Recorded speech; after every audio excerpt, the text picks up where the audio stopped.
All right, Nuggets fans, welcome in to Pickaxe and Roll, brought to you by our good friends here at Mile High Sports and FanDuel. I'm your host, Ryan Blackburn at NBA Blackburn on Twitter, part of the Mile High Sports Podcast Network, and I am here. I am ready to discuss the Denver Nuggets this morning.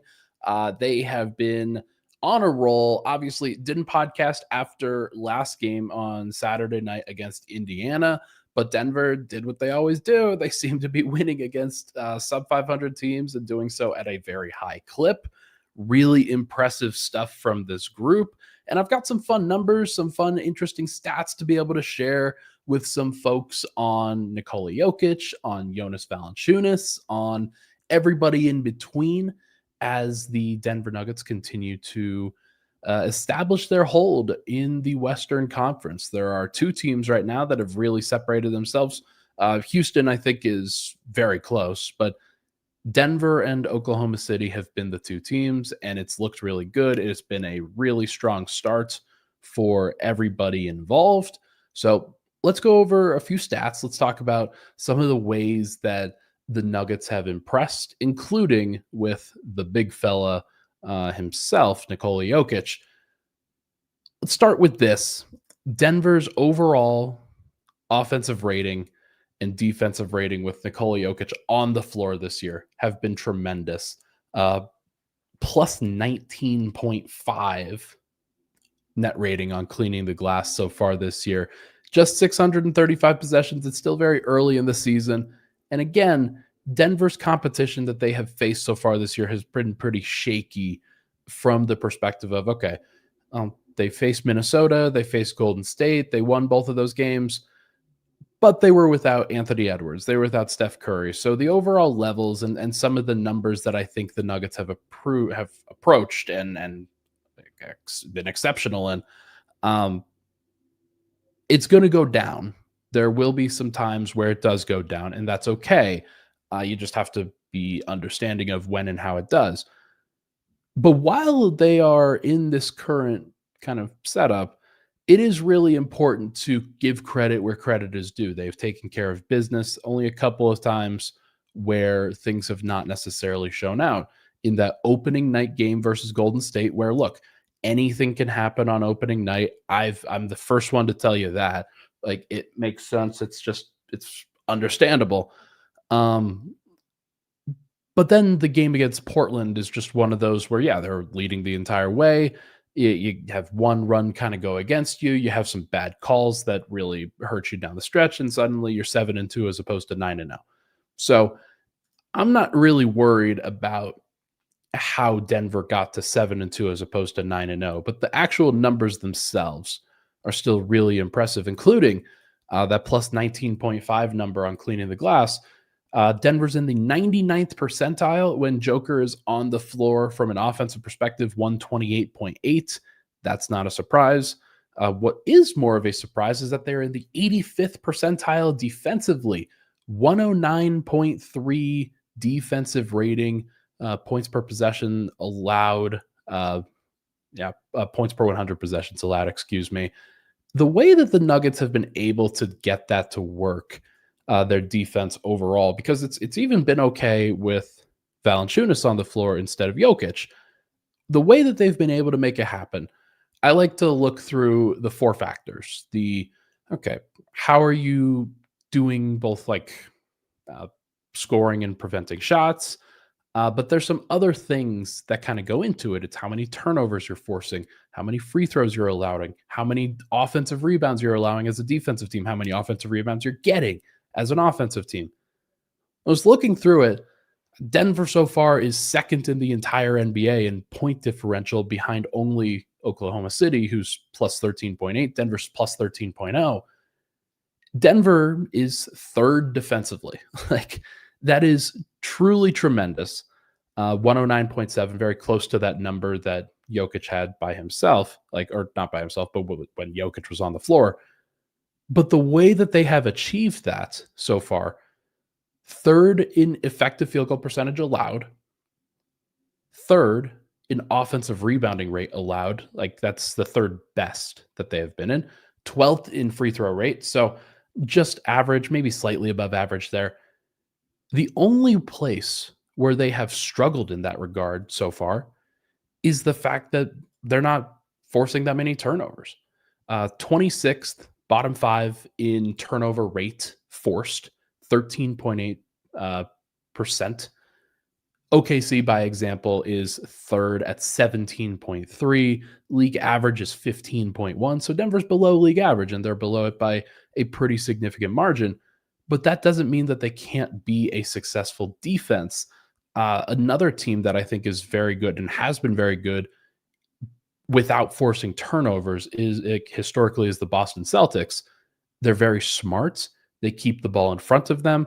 They don't allow a whole bunch of open shots. It's just about forcing the opposing team into uncomfortable looks and maybe daring some of their non-good shooters to be able to hit those shots. That's really important to me. And I do think that like Jokic has been a part of that, but there's been a lot of guys that have bought into that. Murray's defense, like so far this year, has been really good. Cam Johnson, I think, has elevated them over what Michael Porter Jr. would do. Bruce Brown has been very like handsy and physical. Peyton Watson's done a great job. Aaron Gordon's had a better defensive year, things like that.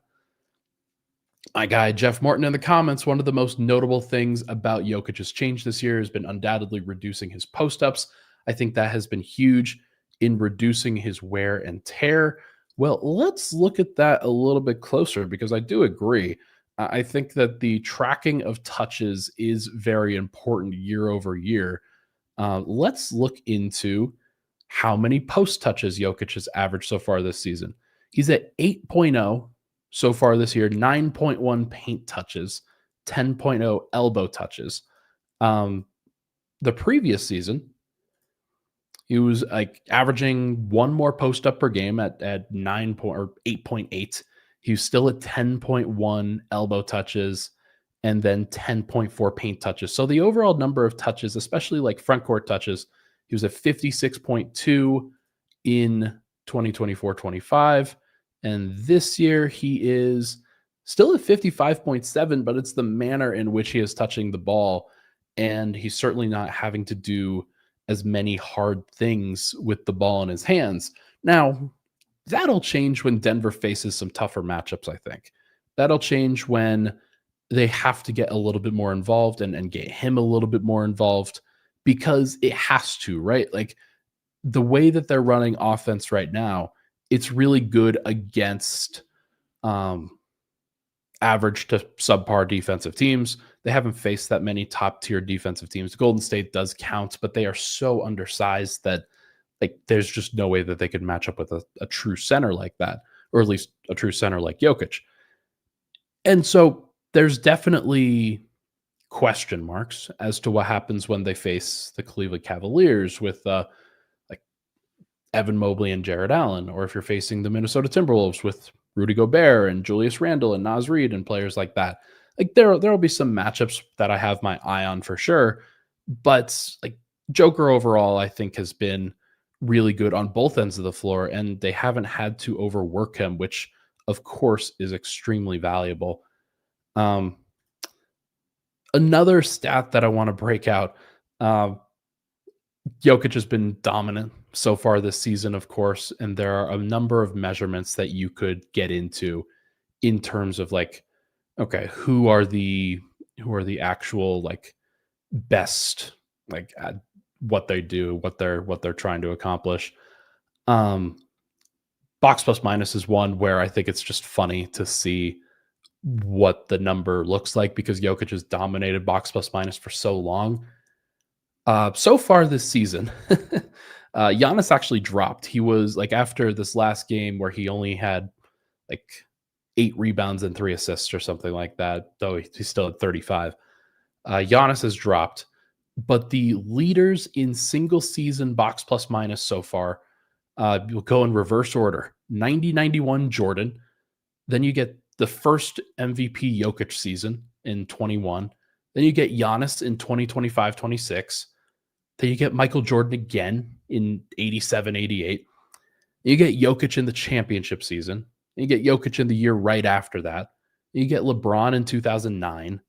And then the top 3 are Jokic last year, then Jokic in 22 when he didn't have Murray or Porter, And then you get to Jokic this year. The previous single season record for box plus minus was plus 13.72. That was Jokic, again, without Murray or Porter. He had to put the team on his back. This year, he's at plus 18.5.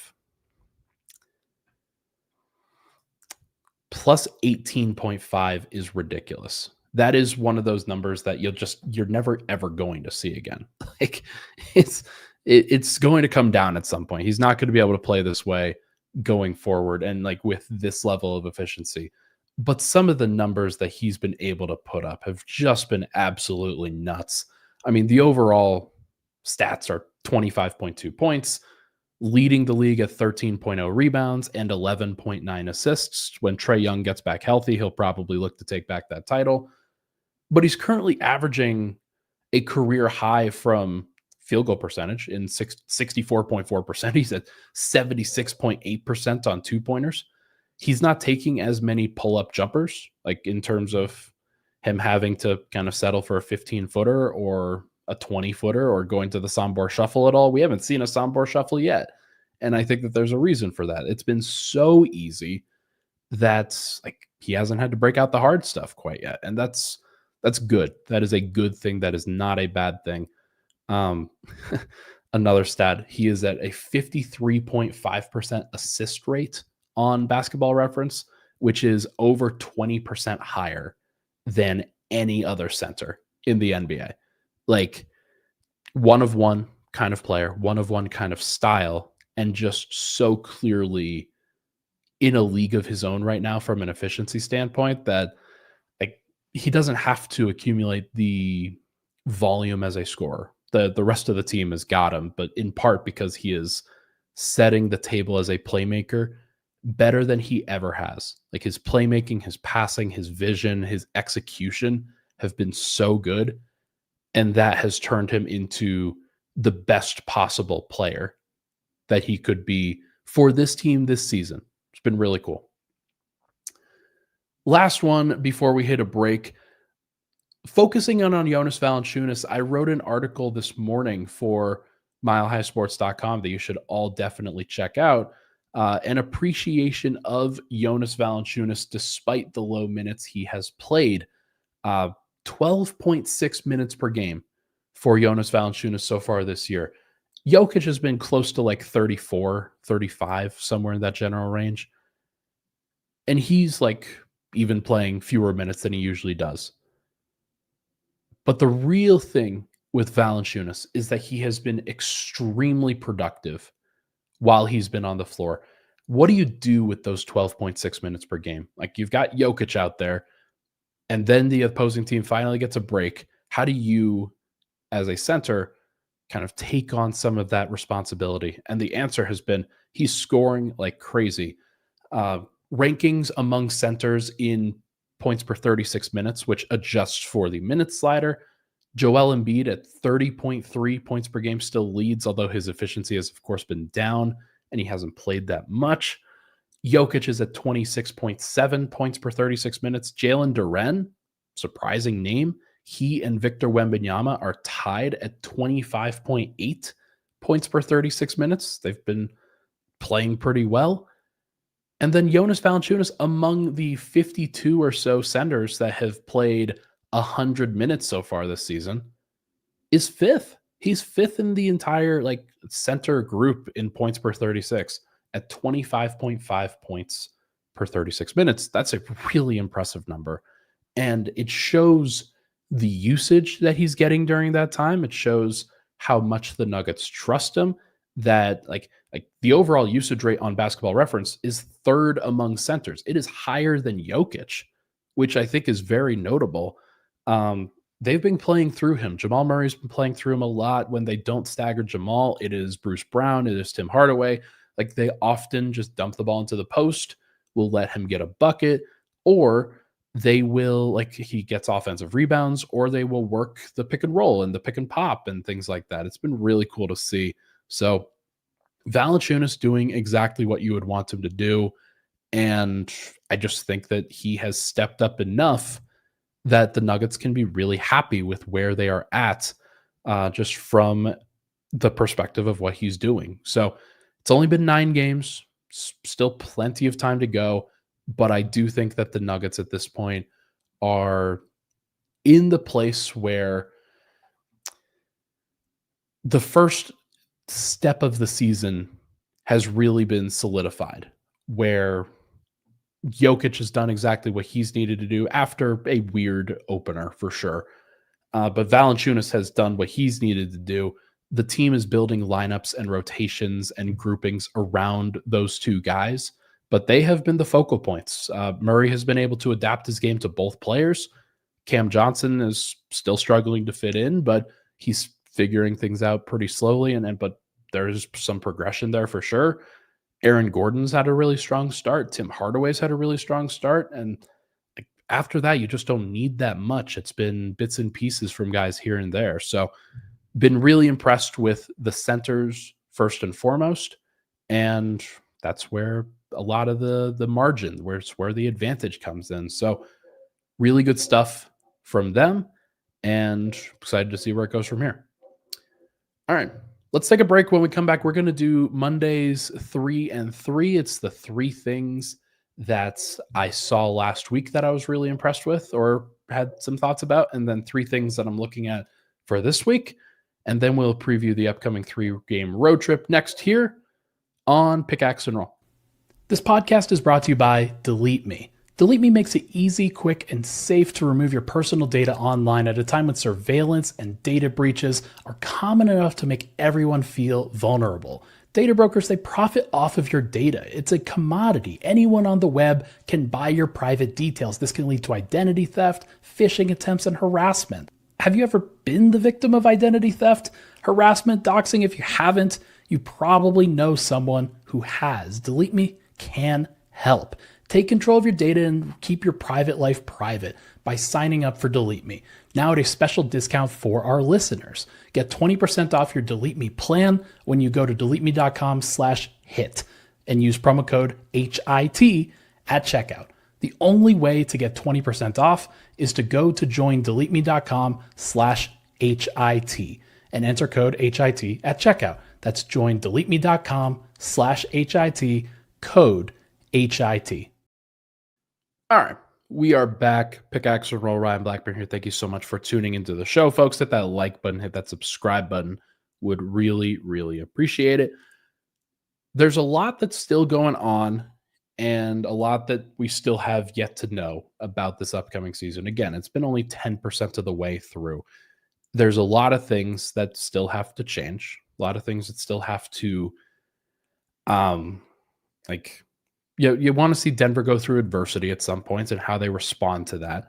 You want to see how other teams respond to adversity. Like if the Thunder never really face true adversity, then they're talented enough that they're going to get through it. But there's a team, whether it's Denver, whether it's Houston, whether it's somebody else, that could challenge them in a playoff situation if they never face adversity up until that point. I mean, we've seen what the Thunder can do from a championship perspective, so I'm not really that concerned about them.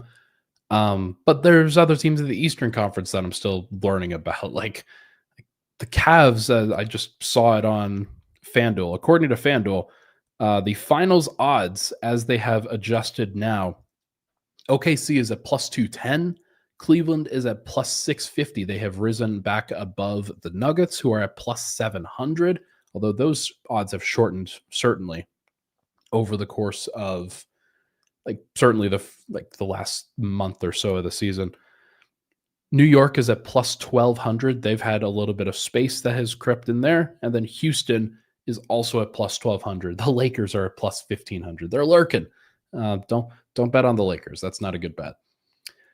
But more of what I'm trying to express there is that the NBA is still shifting. There's still a lot of things that they're trying to figure out. Like who is going to represent the Eastern Conference is a chore trying to figure that out on a consistent basis. It should be Cleveland or New York.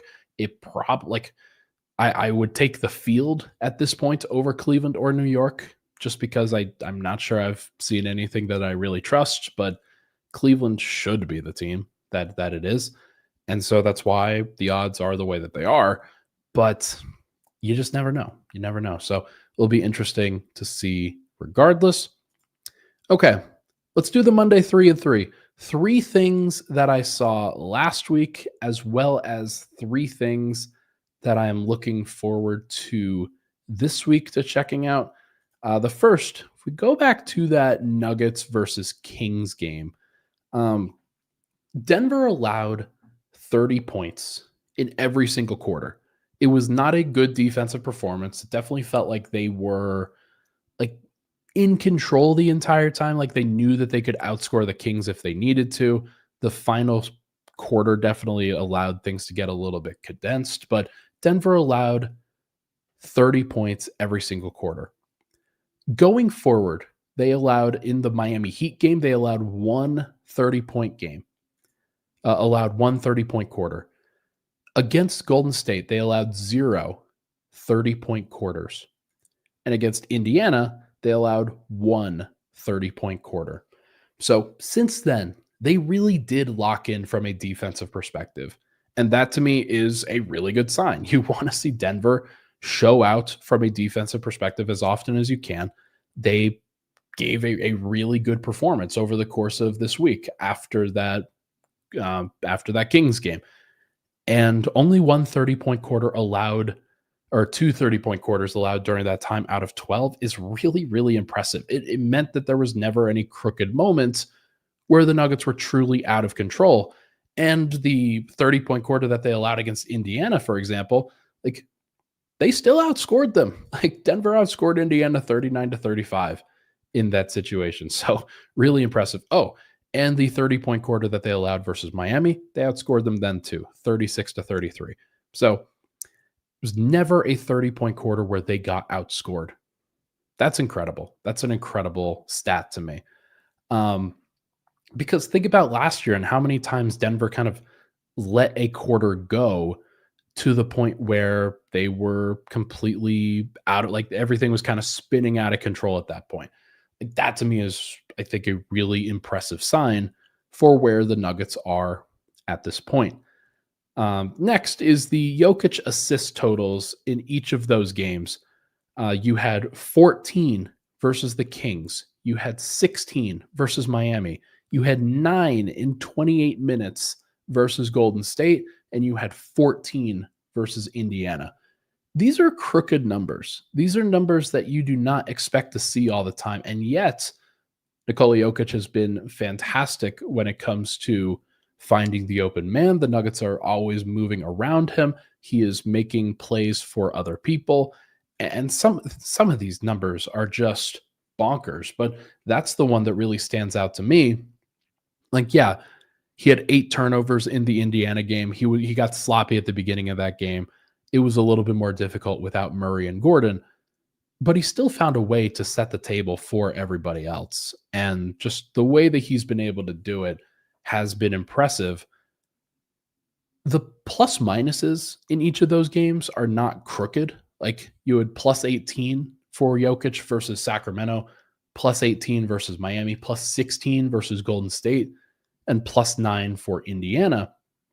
So by himself, like usually you'll see like Jokic's plus 25 or plus 30 in a game where Denver has a blowout. And then maybe the backup center is not as like consistent from there. One of the reasons the Sacramento game was so close, Jonas Valanciunas in his minutes was a minus 12. In Miami versus Miami, he was minus 8. It was actually, that was the one where it was zone defense that they were facing didn't necessarily match up with it well. But then against Golden State, Valanciunas was a plus 6. And then against Indiana, he was a plus 13. Really good minutes for the bench in those two games. So if Denver's going to get those kinds of performances from the bench in half of their games, that's a great sign. Like that's more than they got from the previous season. So really impressive how things are happening. And I just continue to think that the Nuggets, like from Jokic and Valanciunas, that's super, super encouraging. Finally, let's look at that Golden State game a little bit more extensively. Denver won this one by 25, and there were a variety of reasons why they did. Murray plus 25, Christian Brown plus 26, Cam Johnson plus 25. Those were the ones that stood out. There are a few lineups certainly this year that are very interesting, a few different combinations that the Nuggets have been able to play that have been very interesting. That was the first one where those guys were without Jokic and still found ways to be really successful, at least from my perspective. That'll change at other points. Like the starting lineup so far is plus 30 in 140 minutes. It's not a super crazy lineup. Like they're still trying to adjust for some things. That's the sixth highest raw plus minus for any starting group.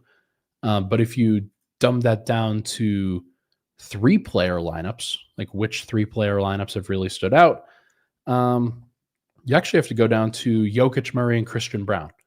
It is like that trio that has really stood out. Other trios have outpaced them in the NBA so far, but like that trio, they're only shooting 34% from three, 33.9% from three when those guys are on the floor. There is some positive regression from three that's coming for this team.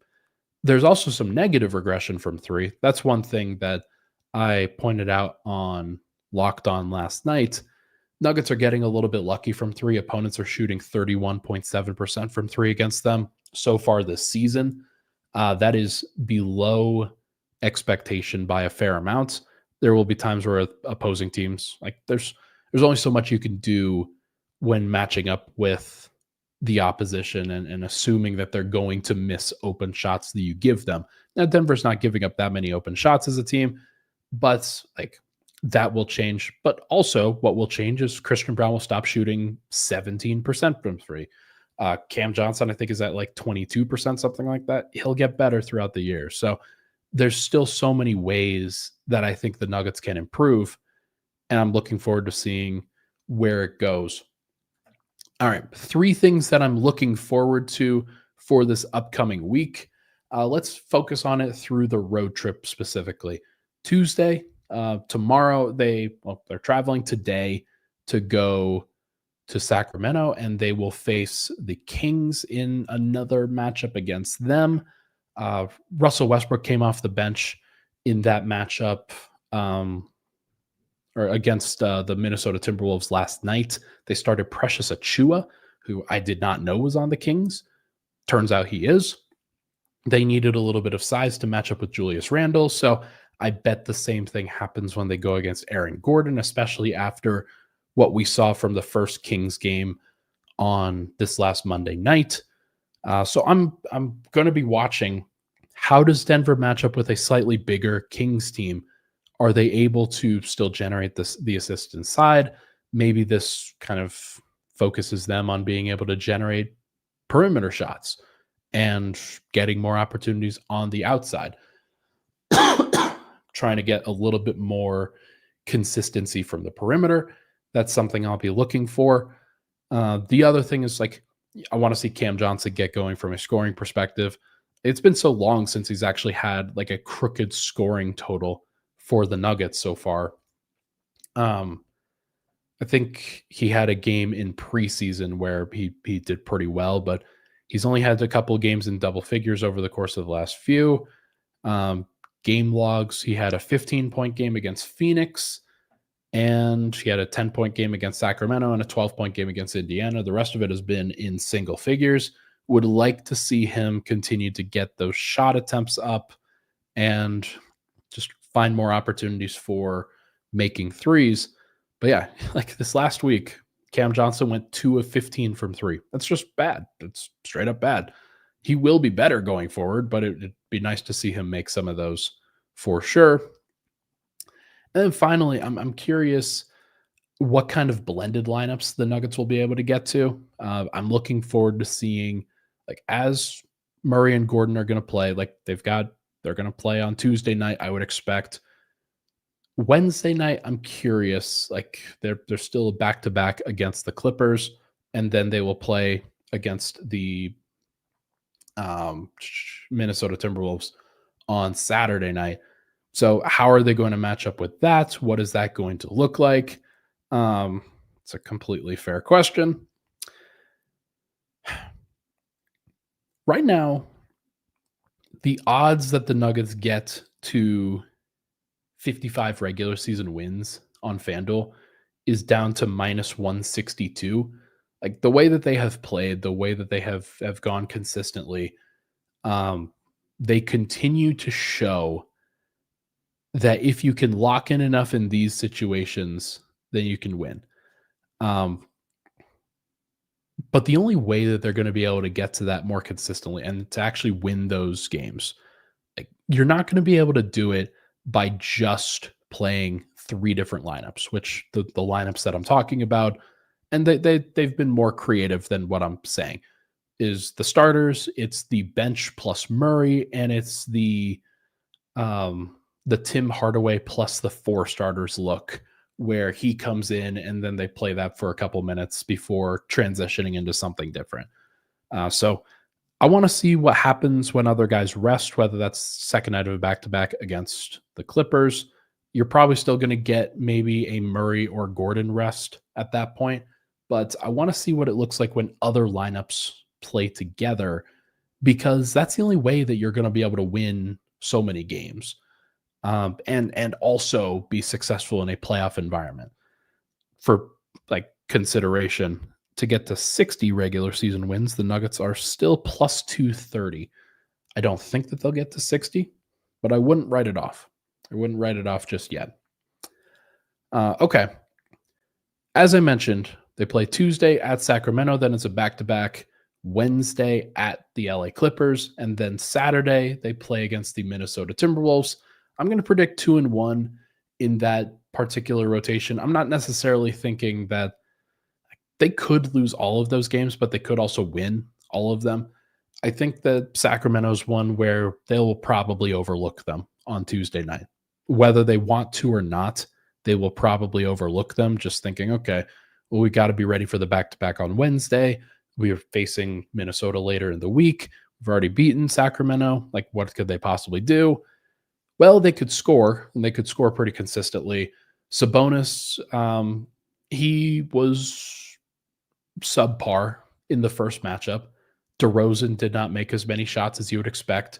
LaVine did not make as many shots as you would expect. LaVine was pretty good in this last game against the Timberwolves, I want to say, for the Kings. Yeah, he was 10 of 17 from the field, 6 of 9 from three, 0 free throws.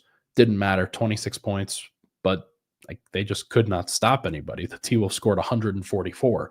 So the Nuggets, if they want to, like they will be capable of putting up a crooked total against this Kings team again, 130 points. I had predicted, like, if you guys remember, I think I predicted that they would score 140 points at some point during this homestand. They never got there for whatever reason. Like the offense just never reached that peak level, but the defense did. Like the defense was really solid in like as the kind of week went along. So can they bring either elite offense or elite defense to the table against Sacramento? If they can, then they'll probably win that game.